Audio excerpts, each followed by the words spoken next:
चलिए शुरू करते हैं आज का सेशन। आज के सेशन में हम लोग देखेंगे क्लास 12th का सब्जेक्ट बायोलॉजी सिलेबस जो कवर अप करना है वो एग्ज़ाम है नीट, सीयूईटी, पैरामेडिकल और बिहार में एक कंबाइंड एग्ज़ाम होने वाला जिसके थ्रू एग्रीकल्चर, पैरामेडिकल, इन पॉलिटेक्निक इन सब कोर्सेज के लिए डी फार्मा, बी फार्मा इन सब कोर्सेज के लिए एग्ज़ाम क्लियर करना पड़ता है जिसका नाम है BCECE। ठीक है, इसमें जो बायोलॉजी का सिलेबस है वो आज हम लोग कवर करेंगे, जिसमें हमारा यूनिट फर्स्ट जो रिप्रोडक्शन है उस यूनिट में जो पहला चैप्टर है वो है हमारा sexual reproduction in flowering plant. जब हम लोग प्लांट किंगडम पढ़े होंगे तो हम लोगों ने जाना कि प्लांट किंगडम में जो फाइलम है जैसे कि एल्गी, ब्रायोफाइट, टेरिडोफाइट, जिम्नोस्पर्म और एंजियोस्पर्म, तो सिर्फ और सिर्फ एंजियोस्पर्म ही फ्लावरिंग प्लांट कहलाते हैं। तो ये हमारा हो गया एंजियोस्पर्म जो कि फ्लावरिंग प्लांट है, यानी ये चैप्टर स्पेशली सिर्फ और सिर्फ एंजियोस्पर्म के सेक्सुअल रिप्रोडक्शन को पढ़ाएगा। हमारा दूसरा चैप्टर है ह्यूमन रिप्रोडक्शन, ह्यूमन रिप्रोडक्शन। हमारा तीसरा चैप्टर है रिप्रोडक्टिव हेल्थ, जिसमें हम लोग वेरियस एसटीडीज के बारे में पढ़ते हैं, जो भी रिप्रोडक्शन में एबनॉर्मेलिटीज, एरर वगैरह आते हैं वो कैसे ठीक होता है, डिजीजेज, बैरियर, मेथड, मेथोडोलॉजी, इन सब के बारे में हम लोग पढ़ते हैं। हमारा जो सेकंड यूनिट है बहुत ही शानदार यूनिट, जो यूनिट है उसका नाम है genetics and evolution.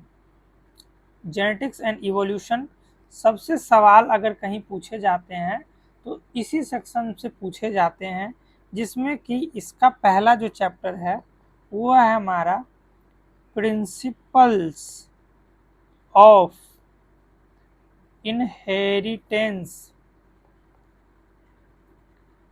And variation.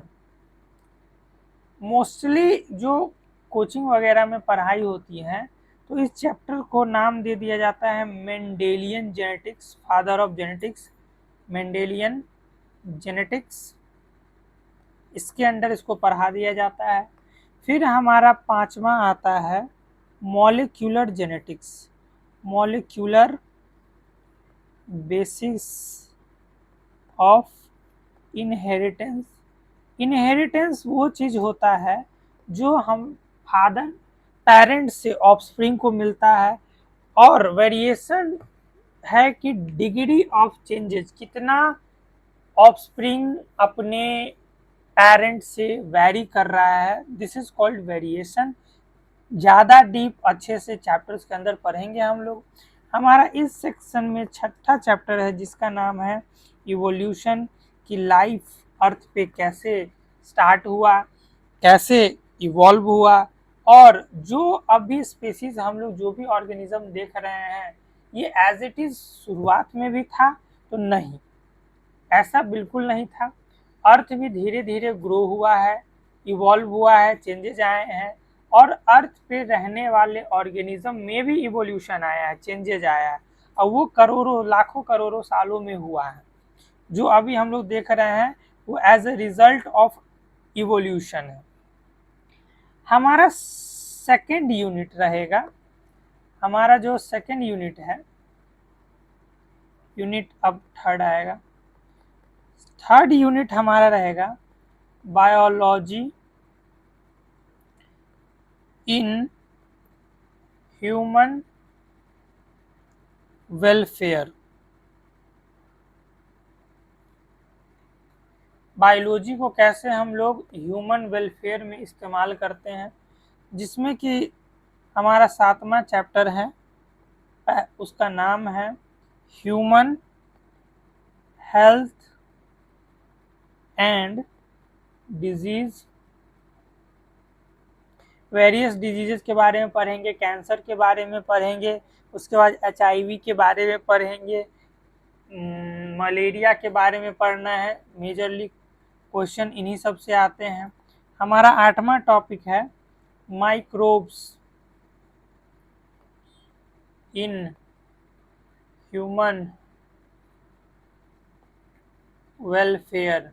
कैसे माइक्रो ऑर्गेनिज्म सिर्फ डिजीज कॉजिंग में हेल्प नहीं करते या डिजीज कॉजिंग एजेंट नहीं है, कुछ माइक्रोब जो होते हैं हम डेली लाइफ में प्रोडक्ट उनका यूज भी करते हैं, जैसे बायोटेक्नोलॉजी में यूज करते हैं माइक्रोब्स को, कुछ कुछ प्रोडक्ट बनता है जैसे वाइन, उसके बाद कर्ड, तो एंटीबायोटिक्स हेल्पफुल प्रोडक्ट भी बनाते हैं। इसके अलावा नेक्स्ट है हमारा यूनिट 4। यूनिट 4 में हम लोग पढ़ते हैं बायो टेक्नोलॉजी, जिसमें हमारा पहला चैप्टर आता है chapter 9 biotechnology.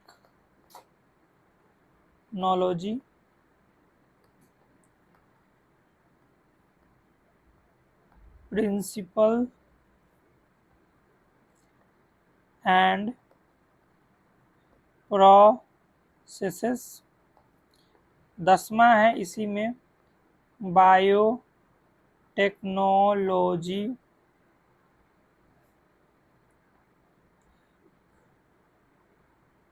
And its application.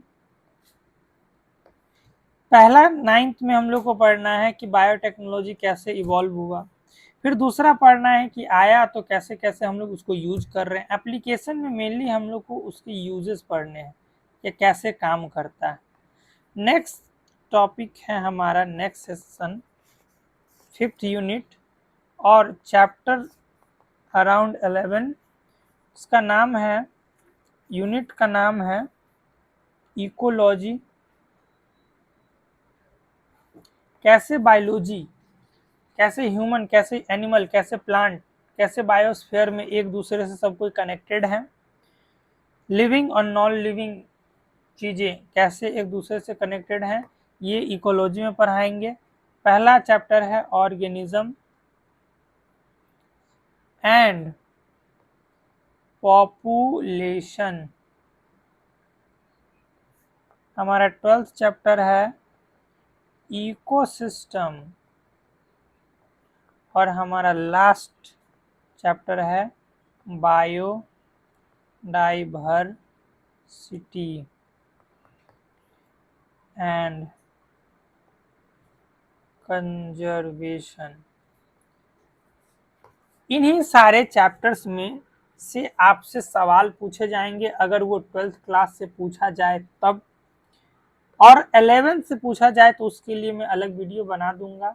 अभी इसी तरह के वीडियो से आप काम चलाएं, क्योंकि पिछले सेशन में हम लाइव आने का कोशिश किए थे, थोड़ा बहुत कामयाबी मिली भी, मगर कामयाबी उतनी अच्छी नहीं थी जितना एक्सपेक्टेड था। बट कोई नहीं, थोड़ा सा डिमोटिवेशन हुआ है, बट देखा कि व्यूज़ गए हैं तो हमें लगा यानी नहीं, वर्थ इट है, इसलिए फिर से वीडियो बनाना शुरू किए हैं। होप सो आप लोग इसको देखेंगे, लाइक करेंगे, लाइक ना भी करें तो सब्सक्राइब कर लीजिए, ताकि जल्द से जल्द हम लाइव क्लासेस ले पाएँ। लाइव क्लासेस में आपको और अच्छे अच्छे चीज़ों के बारे में समझाया जाएगा। आशा करते हैं आपको बहुत अच्छा लगा हो। Thank you.